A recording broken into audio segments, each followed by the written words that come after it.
And if you, am I alone in my crazy thoughts? Oh, that's not good.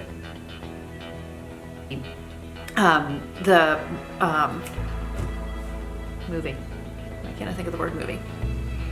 And she is, I want to say like on the cusp of 30.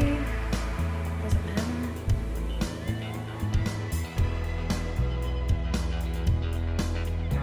Hi everyone, it's Audrey and welcome back to Chapter and Converse. Today's video is going to be kind of like a side-by-side review of Lock Every Door, which is Riley Sager's new book, and Ira Levin's novel, Rosemary's Baby, which came out back in 1967. And if you're wondering why, the reason is Riley Sager's new book is a little bit of an homage to Rosemary's Baby, to the point that he dedicated the book to Ira Levin. And this probably isn't going to surprise anybody. I've never read Rosemary's Baby. I haven't seen the movie. I knew kind of like a little bit about it, but not the story or anything like that. And this 100% piqued my curiosity.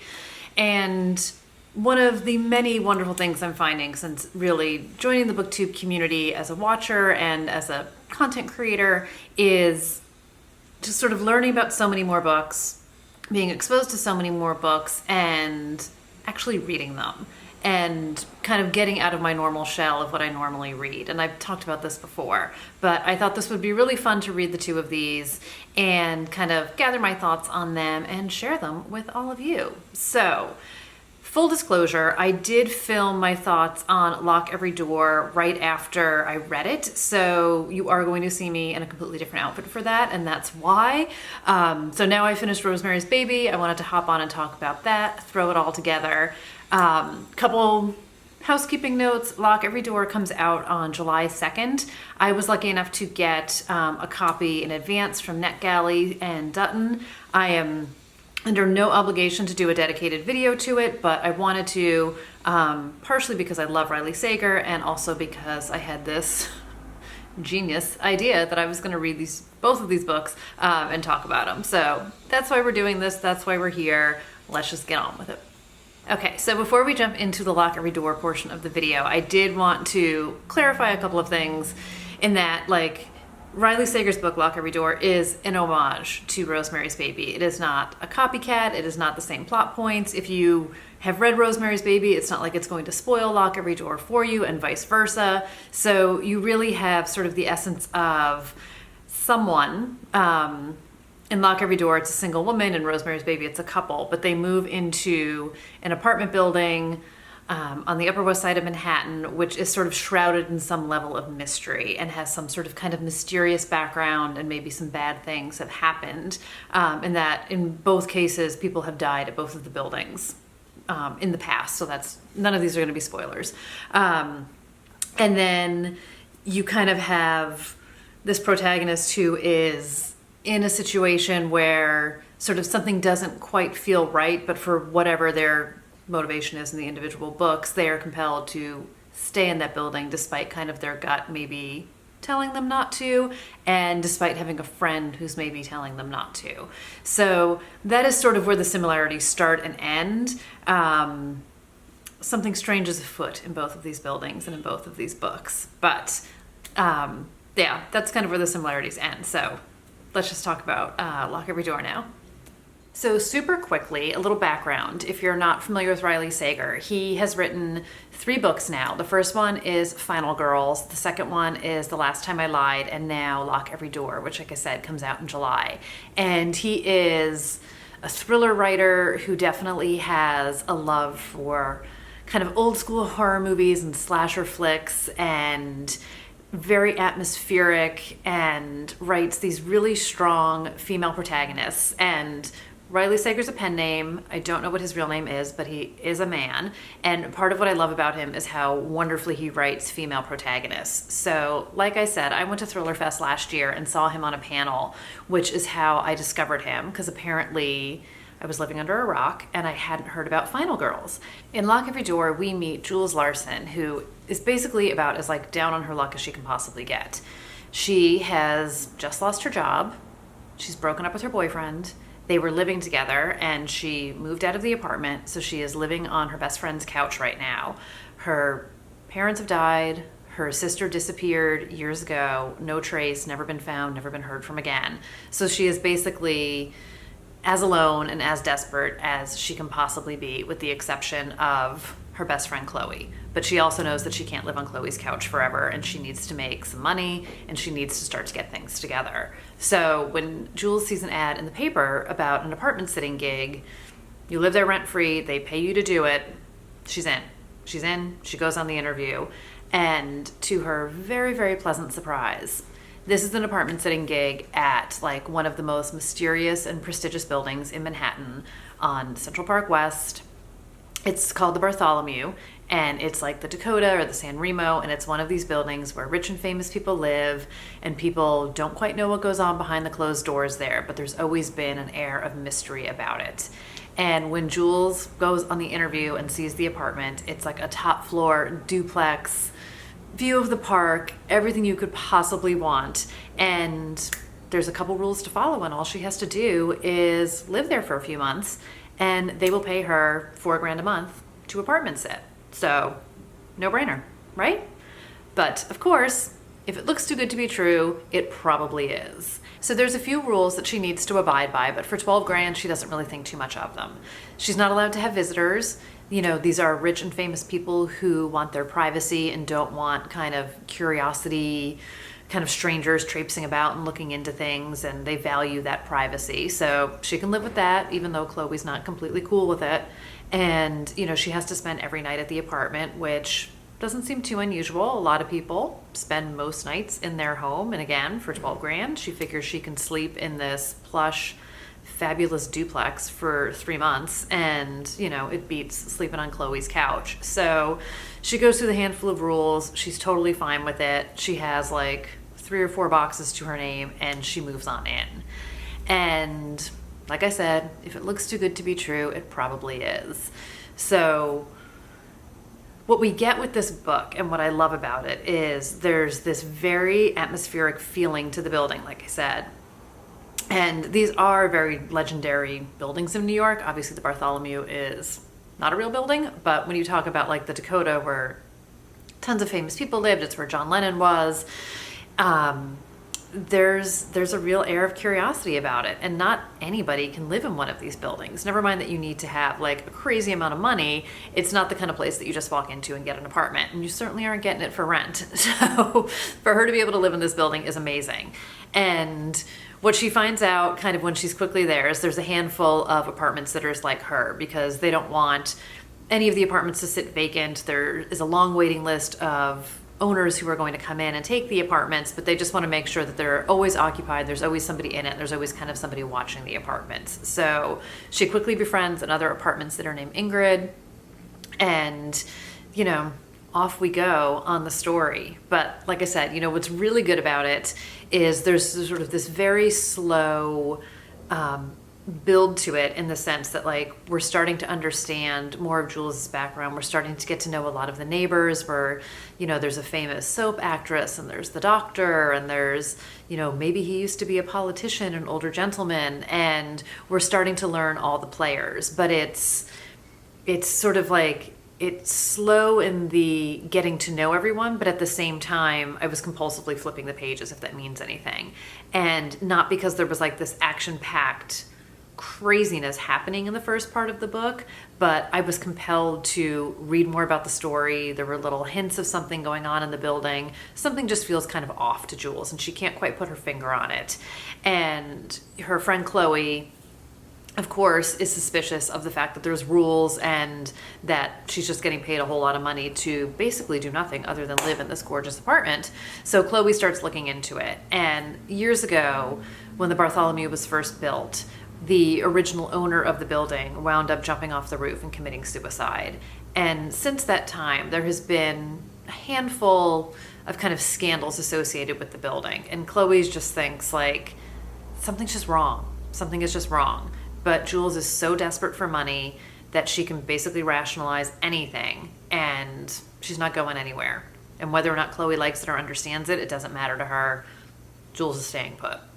So I don't know if this is like coincidence or not, but small sidebar. I had watched this kind of documentary. It Happens at the Carlisle, I think is exactly what it's called. But it's about the Carlisle Hotel in Manhattan, which is sort of the equivalent of one of these apartment buildings in the sense that it is a very prestigious hotel, and everyone from like, you know, Princess Diana would stay there, to George Clooney, to, you know, every movie star you can think of from, you know, 50 or 60 years ago up until like Will and Kate stayed there during one of their visits. And it is shrouded in such privacy and such secrecy, and it's like nobody talks about it. It's like Vegas. Like what happens at the Carlisle stays at the Carlisle. And the Bartholomew is the exact same thing. And I love this concept of people having such a need for sort of controlling the narrative about where they live. And you know, when you think about the Carlisle Hotel, you understand these are celebrities paying a lot of money, you know, political figures, dignitaries, the whole nine, and they want to know that their privacy is protected and that what they do stays within those walls, what they say stays within those walls, and everyone from, you know, the doorman all the way up to the GM of the hotel is respecting that privacy. And you're getting the same thing at the Bartholomew. So everyone operates under this sort of shroud of privacy, and it's not unusual, but at the same time it is. So we start to go on the ride with Jules as she starts to kind of ask some questions and see what's up. And the book does pick up momentum, it does pick up speed, it takes you on quite the ride, and I thoroughly enjoyed it. You know, at one point I thought we were going in one direction and then another direction starts happening, so I had a few things kind of going in my head. You know, what I will say is like there's definitely creepy vibes to this. It is not an out of the gate, you were on the thrill ride from page one, but again, I enjoyed it, and I felt like getting to know all of these characters, getting to have the understanding of all the players, getting to know everyone, when things do start to take off, you have a better appreciation for it and a better understanding of everyone. So it was still compulsively page turning to me, even though there wasn't that fast-paced action out of the gate. I enjoyed sort of the sprinkling in of Jules's background. Again, I think Riley Sager writes really strong female characters that I really enjoy. And as a New Yorker, I really loved his description of the building, the place. I could see Central Park. I could see exactly where it was. I could see her sitting on the park bench. She, you know, winds up in other places in the city for other reasons, including the public library, but like I could picture that part of town. I could picture where she was sitting. I think his descriptions were really strong. I think he did a really good job of like weaving in a bit of history and really creating a very believable building that could be standing right by the Dakota. But again, like whether they were standing at the Imagine Memorial in Central Park, or, you know, she was in the basement of the building, I could see it all. I could hear the rickety elevator she was in. I could see the stairs that sort of twisted through the entire apartment building, the gargoyles that hung off the building, what she saw when she looked out that window. So I really, really enjoyed this book. I definitely think it's a great summer thriller. It's definitely worth looking at and picking up. So I would say if you're a fan of Riley Sager, it's really a no-brainer. And if you've been curious, like I say, to pick up one of his books, I would totally recommend it. Okay, so let's talk about Rosemary's Baby. I wound up listening to this on audiobook, and Mia Farrow actually does the narration, which was incredible, because in case you didn't know, she actually plays Rosemary in the movie. I don't know if it came out in like the late 60s, kind of right after the book. So this book came out in 1967. It was like the highest selling horror book of the 60s. It was hugely popular, like sort of just insanely caught on with everyone. I think the movie was quite a phenomenon, and horror books were sort of having a moment at the time, but this one definitely stood out, and I can appreciate how it was revolutionary for the time that it was written in. And I've never read any Ira Levin before, so let me just also throw that out there in the things you probably aren't surprised to learn about me category. So I was in for it. I was committed. Mia Farrow does a great job on the audiobook. And I have to say, like, at many points during the listening of this book and when the book ended, I like 100% was like, WTF just happened. Like, I literally was like, what did I just listen to? What just happened? So many thoughts. So Rosemary's Baby is about a young couple, Rosemary and her husband Guy, who he is a struggling actor. They are, kind of struggling financially a bit. She is desperate to have a baby. He doesn't want to have a child until he's more established. And they're, kind of setting out on their life together. And they have this opportunity to move into this apartment in the building, the Bramford, which is, kind of this Upper West Side apartment building shrouded in mystery, much like the Bartholomew is in Lock Every Door. And they very quickly meet their nosy neighbors, Minnie and Roman, I believe are their names. Yes. Who are kind of like sniffing around and asking all sorts of questions. And Rosemary finds them to be sort of very nosy and like kind of aggressive and pushy, but Guy, for whatever reason, thinks they're sort of eccentric and fun, and they form a bit of a friendship kind of out of the gate. So this is a book that I'm going to find it very hard to talk about without talking in spoilers, and if you haven't read this book and you're curious about it, I would say probably stop here. I'm going to talk in spoiler mode for this, so before I get into it, what I will say is I think this is the book that is worth reading if you're interested in reading something that was very revolutionary for the time, or you have a curiosity about, there's a horror element, the occult, sort of this mystery of things that are happening in the building. It's a short book. The audio was really good with Mia Farrow. So I would say if you have a curiosity about it, absolutely read it.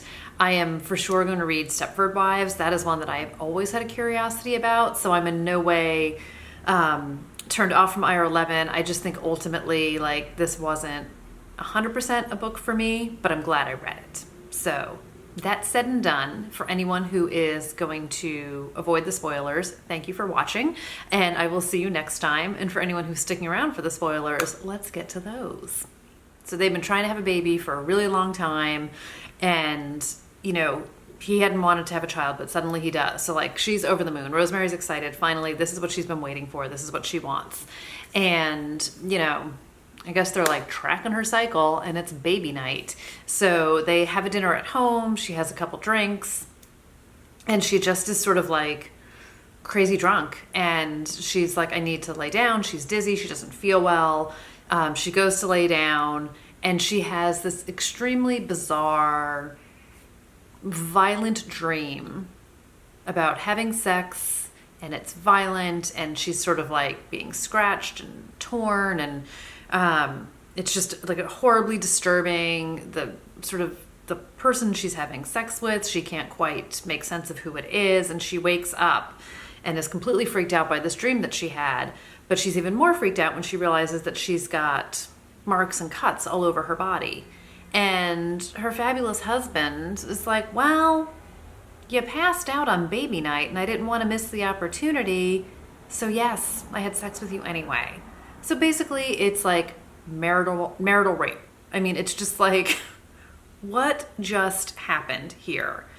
And she's mad about it, but eventually kind of like gets over it after a couple of days where she goes to stay at her friend's like cabin or cottage outside the city. But then she's kind of like, that wasn't really cool, but you're my husband, so okay. And what? So she comes back to him. So I'm like downplaying how bad a lot of this stuff is, but I literally was like, I get that it's part of the story, but I had like obviously huge issues with this and huge issues with the fact that she stayed. And in all fairness for Rosemary, she's not completely daft. She is, her antenna is up about weird things going on next door, weird things in the building, weird things about sort of the history, and she starts looking into it as well and starts uncovering. Now we get into sort of like the occult angle of things, and more power to her that she doesn't really let this go. And she's sort of progressing in her pregnancy, and she's having a horrible pregnancy, and she is sick all the time, and she's like really thin, and she's not doing well. And her fabulous neighbors next door, Minnie and Roman, recommend a doctor to her instead of the doctor she was originally seeing. And this doctor is, trying to help her, and she's drinking like these health food kind of shake things, and she's just not getting any better, and she's just having like a hell of a time with it all. And she basically like gives birth but is passed out and doesn't remember it. And then her baby is gone and they tell her, or maybe she like remembers it, but then I feel like maybe she like remembers it, but something's like not quite right and she passes out. But when she wakes up, basically they tell her that her baby has died, that she had the baby and it's completely tragic and the baby has died. But good old Rosemary doesn't quite believe that either. And she starts to hear a crying baby at some point and realizes that it's coming from the apartment next door. And she realizes, sort of all the way back at the beginning, when they were looking at the apartment and they found sort of this weird closet that was blocked up by a piece of furniture, she realizes that this closet connects the two apartments. So it connects her to Roman and Minnie next door. And that's how they're getting in and out. That's how all these strange things are happening. That explains a lot of the noises and things she was hearing.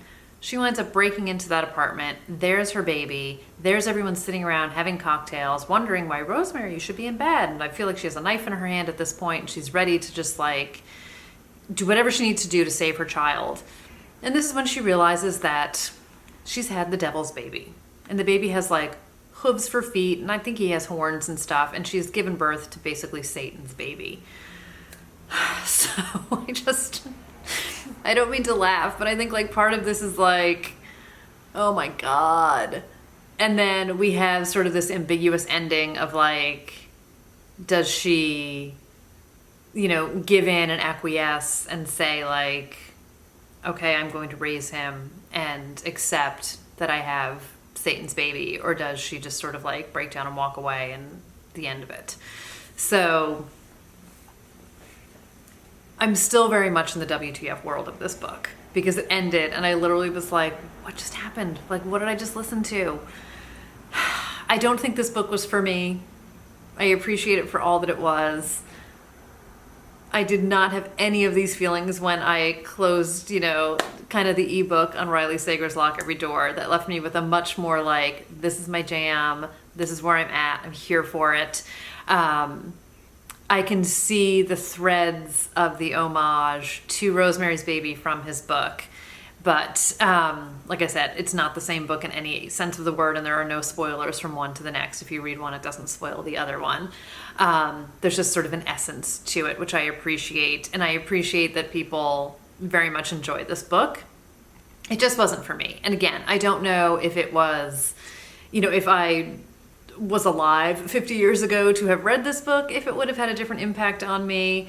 But ultimately, this is not a book that I loved. So and it was like bizarre, and I'm not afraid of bizarre books. And there was like darkness, and I'm not afraid of dark books. And I have obviously read books with violence and rapes and horrible people doing horrible things. And while none of it is like enjoyable, because it's like not the right word to use when you're talking about dark and sort of violent books, but like I had a lot of issues with Rosemary. She just sort of annoyed me. I'll be honest. She just annoyed me. And I understand why she, stayed and she was in love with him, but she had suspicions and didn't leave, but she was having his baby. I just really wish she would have walked away, but then there wouldn't have been a book. So I get why she stayed. It just ultimately was not the book for me. So there you have it. My thoughts on Lock Every Door and Rosemary's Baby. So yeah, Lock Every Door is completely my kind of book. If you are a fan of Riley Sager, if you're a fan of his writing style, I don't think you can go wrong with this book. I really don't. I will for sure be picking up a hard copy of it. It's definitely one that I will read again sometime down the road. He is going to be at Thriller Fest in July, so I am planning to get it together and get on his line and get it signed, because they don't have anything signed by him. And Rosemary's Baby, we're just going to leave it where it is. So, like I said, it's not going to turn me off from other Ira Levins. I'm going to get Stepford Wives. I'm curious to read it at some stage of the game. And then, yeah, the world is just going to keep on turning. So, not everything is for everyone, and I'm totally fine with that. But I am glad that I read it. I'm glad that I pushed myself a little bit out of my zone. It's kind of what it's all about. So, let me know if you have differing thoughts on Rosemary's Baby. I'd be curious. Am I missing something huge? Or again, some things just aren't for me, and that's cool. And if you plan on picking up Riley Sager's book, let me know that too. Like I said, I really think it's a great one. So I will see you guys in the next video. Thanks for hanging out today, and yeah, have a great one. Bye, everybody.